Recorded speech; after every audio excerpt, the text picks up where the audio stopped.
तरह से ख़त्म हो चुके थे, क्योंकि ब्रिटिश लोग ऐसी पॉलिसी चाहते थे जिनकी वजह से उनको क्विक प्रॉफिट हो, और उस क्विक प्रॉफिट की वजह से वो लोग पूरी तरह से इंडियंस को यूज़ कर रहे थे, लेकिन इंडियंस इस बात को अभी तक समझ नहीं पाए थे। फिर नेक्स्ट आता है Raja Rammohan Roy 1772 to 1833। Raja Rammohan Roy a learn man from Bengal, कि राजा राममोहन राय जो कि एक लर्न मैन था। लर्न मैन किसको कहते हैं? जो पढ़े लिखे व्यक्ति होते हैं उनको कहा जाता है, जो कि विद्वान कहा जाता है। तो ये समझ चुके थे, जो कि काफ़ी ज़्यादा, जो कि बंगाल से थे, मतलब बंगाल में रहते थे और यहाँ के लर्न मैन थे। Understood what was wrong with the country, ये पूरी तरह से समझ चुके थे इस पॉलिसी को, जो कि अंग्रेजों के द्वारा जो नीतियाँ चलाई जा रही थी, जो ब्रिटिश ईस्ट इंडिया कंपनी के द्वारा जो पॉलिसी चलाई जा रही थी, उसको पूरी तरह से समझ चुके थे। और वो ये भी देख रहे थे कि what was wrong with the country, कि देश के साथ क्या क्या गलत हो रहा है, क्या क्या गलत हो रहा है, इस बात को वो अच्छे से समझ गए थे।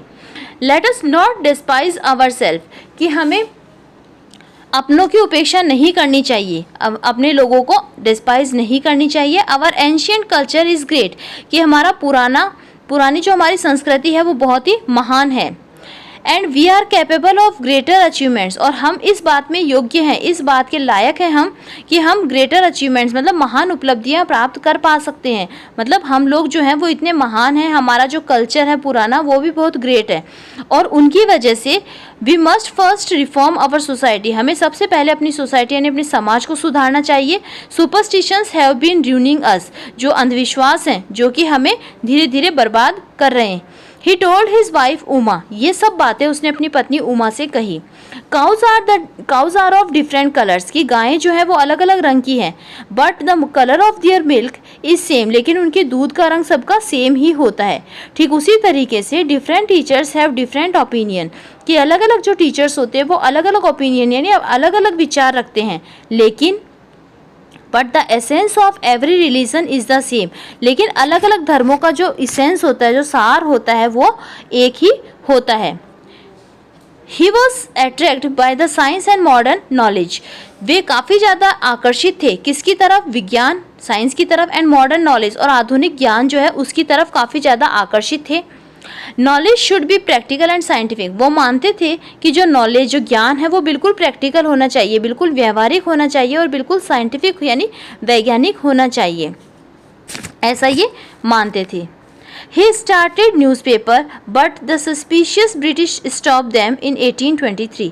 उन्होंने न्यूज़पेपर्स लिखने स्टार्ट किए, मतलब जो समाचार पत्र जो हैं उन्होंने वो शुरुआत किए लिखने के लिए, लेकिन जो संदेही अंग्रेजी सरकार थी, जो सस्पिशियस ब्रिटिश थी, उन्होंने इन सबको स्टॉप करवा दिया। कब? 1823 के अंदर ये सब चीज़ें उन्होंने बंद करवा दी। ही क्रॉस द सीज, वो सागर पार गए, सागर पार का मतलब समुद्र पार गए। एंड वेंट टू इंग्लैंड, और वहाँ से वो इंग्लैंड गए।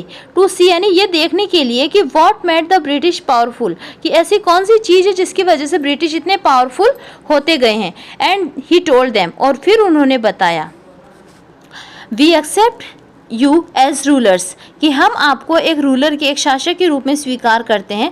As you must accept us subject, और आपको भी हमें एक प्रजा के रूप में स्वीकार करना होगा। बट यू मस्ट रिमेंबर, लेकिन तुम्हें याद रखना होगा, तुम्हें ये बात दिमाग में हमेशा रखनी होगी कि the responsibility a ruler owes to he subject, कि एक राजा का, एक शासक का अपने प्रजा के प्रति जो भी दायित्व बनता है उसको तुम्हें हमेशा ध्यान में रखना होगा। फिर नेक्स्ट आता है आपका ऑपरेशन। ऑपरेशन का मतलब होता है दबाव, अत्याचार, दमन, उत्पीड़न कहा जा सकता है। ठीक है, किसी को बिल्कुल ऑप्रेस करके रखना, दबा कर रखना। 1765 to 1835। But the British continue to oppress Indians, लेकिन जो ब्रिटिश थे वो कंटिन्यू ऑप्रेस कर रहे थे इंडियंस को, मतलब जो भारतीय लोग हैं उनके ऊपर लगातार अत्याचार किए जा रहे थे ब्रिटिश लोगों के द्वारा। इन 1818 में they had pass regulation third, उन्होंने एक थर्ड नियम लगाया, एक रेगुलेशन थर्ड नाम से एक लॉ पास किया उन्होंने। अंडर इट, और उसके अंतर्गत, as Indian could be jailed without trial in a court, कि किसी भी भारतीय को, किसी भी इंडियन को जेल में भेजा जा सकता है बिना किसी भी ट्रायल के, कि कोर्ट में अगर उसकी कोई भी ट्रायल नहीं होती है, अदालत में पेश किए बिना भी उसको जेल भेजा जा सकता है, ऐसा वो मानते थे। All the British all the British officers in India, जो भी ब्रिटिश ऑफिसर्स थे कि उस समय पर ऑल द टाइम, और उस पूरे समय पर जो भी ब्रिटिश अधिकारी थे, Drew big salaries and also made fortunes in private business, कि उस समय पर जब ये सब कुछ इंडिया में हो रहा था तो ब्रिटिश ऑफिसर जो थे वो इंडिया से एक बहुत बड़ी सैलरी पाते थे, बहुत ऊंचा वेतन पाते थे, और अपने जो प्राइवेट बिजनेस होते थे उनमें भी काफ़ी अच्छा पैसा वो लोग कमा रहे थे। By 1829 British was exporting British goods worth 7 crore rupees to India, और 1829 तक ब्रिटेन जो है, जो ब्रिटेन है वहाँ से लगभग 7 करोड़ रुपए का जो ब्रिटिश सामान है जो कि भारत के लिए निर्यात किया जा चुका था। ब्रिटेन भारत को 7 करोड़ रुपए का जो ब्रिटिश सामान था वो निर्यात कर रहा था उस समय तक, 1829 तक।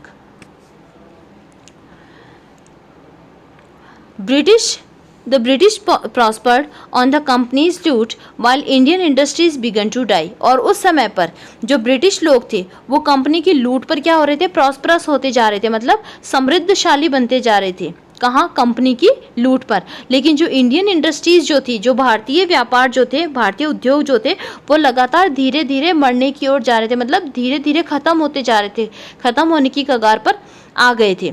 Governor general Bentinck reported back home, लेकिन तभी जो गवर्नर जनरल बेंटिंग जो है उन्होंने वापस घर आने की सूचना दी, मतलब घर कहाँ, मतलब इंग्लैंड आने की सूचना दी।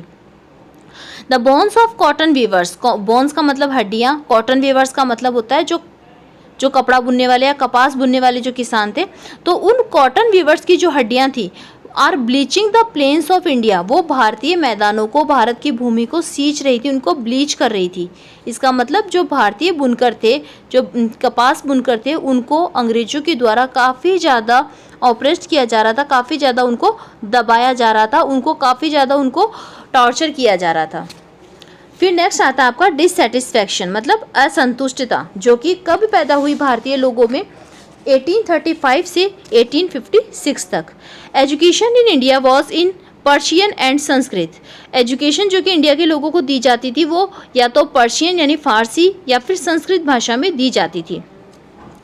1835 an English man named Macaulay suggested A change, और 1835 में एक अंग्रेज जिसका नाम मेकाले था उसने एक बदलाव, एक परिवर्तन जो कि यहाँ पर सजेस्ट किया, सुझाया, और वो क्या बदलाव था, we should teach the native through the English language. उन्होंने कहा कि जो नेटिव्स हैं, जो भारतीय जो निवासी हैं, उनको हमें इंग्लिश लैंग्वेज पढ़ानी चाहिए। आई एग्री, मैं आपकी बात से सहमत हूँ। अब जबकि पहले ये बात जो कि यहाँ पर जो इंडिया में जो पढ़ाई होती थी, जो या तो पर्शियन लैंग्वेज में या संस्कृत लैंग्वेज में होती थी, अब जो कि अंग्रेज जो ये चाहते थे कि यहाँ के लोगों को इंग्लिश लैंग्वेज में पढ़ाई करवाई जाए। तो English education produce clerks to whom the British give petty jobs under them. English education जो कि यहाँ पर लोगों को दी जाने लगी, उसकी वजह से क्या हुआ, ऐसे क्लर्क, ऐसे लिपिक तैयार किए गए, प्रोड्यूस किए गए, जो कि British give petty jobs under them, जिनको ब्रिटिश जो है वो बहुत ही निम्न स्तर के, बहुत ही कम स्तर के जॉब जो कि अपने अंडर, अपने अधीन उनको देती थी। And incidentally it also produce a new generation of intellectual, और इंसिडेंटली मतलब भाग्यवश कह सकते हैं कि एक नई पीढ़ी, एक नई जनरेशन जो है वो प्रोड्यूस हो गई उसी समय पर। किनकी? इंटेलेक्चुअल्स, मतलब बुद्धिजीवी लोगों की एक नई पीढ़ी पैदा कर दी। किसने? अंग्रेजों ने कर दी। क्यों? क्योंकि अंग्रेज उस समय पर थोड़ा बहुत इंग्लिश नॉलेज उन इंडियंस को देते थे ताकि वो उनको लिपिक बना सके, उनको क्लर्क बना सके, और क्लर्क बनाकर वो उनको अपने अंडर काम करवाते थे बहुत ही लो सैलरी पे। तो जब ऐसा होने लगा तो एक न्यू जनरेशन इंटेलेक्चुअल लोगों की, बुद्धिजीवी लोगों की या पढ़े लिखे लोगों की एक न्यू जनरेशन पैदा हुई। We must educate our brothers, तो उन लोगों ने ये डिसाइड किया कि हमें अपने भाइयों को, भाइयों मतलब जो हमारे भाई हैं, इंडियंस हैं, उनको हमें एजुकेट करना चाहिए, उनको पढ़ाना चाहिए। And try to improve their material condition, और हमें उनकी जो मटेरियल कंडीशन है, जो भौतिक स्थिति है उनकी, उनको सुधारने की, उनको इम्प्रूव करने की कोशिश भी हमें करनी चाहिए।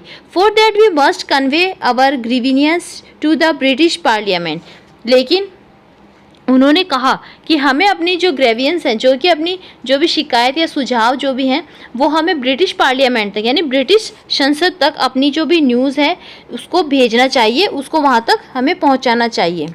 1856 by 1856 the British had conquered the all of India. लगभग 1856 तक ब्रिटिश लोगों के द्वारा ऑल ऑफ इंडिया मतलब संपूर्ण भारत के ऊपर अपना अधिकार कर लिया गया था. They care little about the needs of Indian, और वे भारतीय लोगों की बिल्कुल भी नीड्स ऑफ इंडियंस का मतलब आवश्यकता या ज़रूरत, कि वो भारतीय लोगों की बिल्कुल भी परवाह नहीं करते थे. लिटिल का मतलब होता है, यहाँ पर नेगेटिव सेंस में वर्ड आया लिटिल. लिटिल का मतलब वैसे थोड़ा होता है, लेकिन यहाँ पर इसका मतलब नेगेटिव सेंस में है कि वे लोग भारतीय लोगों की बिल्कुल भी परवाह नहीं करते थे. Our kings have become puppet, जो भारतीय लोग हैं वो ये मानते थे कि हमारे जो राजा हैं वो बिल्कुल पपेट बन चुके हैं. पपेट किसको कहते हैं? कठपुतली. और किसके हाथ की? ब्रिटिशर्स के हाथों की. कि our kings have become puppet and we have lost our old jobs, कि अब हम अपना पुराना धंधा, जो भी हमारे पुराने जो जॉब्स हैं वो खो चुके हैं, और हमारे राजा तो कठपुतलियाँ बन चुके हैं अंग्रेजों की, और वो लोग हमारी लैंड्स भी ले चुके हैं. They are converting our brothers, वो हमारे भाइयों को भी धर्म परिवर्तन करवा रहे. कन्वर्टिंग से मतलब यहाँ पर जो उनका रिलीजन जो था उसको कन्वर्ट किया जा रहा था, तो ये कहते हैं कि वो अब हमारे भाइयों का धर्म भी परिवर्तन करवा रहे हैं. You only talk, do something to drive them out, तुम सब केवल बातें करते हो, उन्हें बाहर निकालने के लिए, उनको ड्राइव आउट करने के लिए कुछ करो. अब हमें कुछ करना चाहिए, उनको यहाँ से बाहर निकालना चाहिए अंग्रेजों को.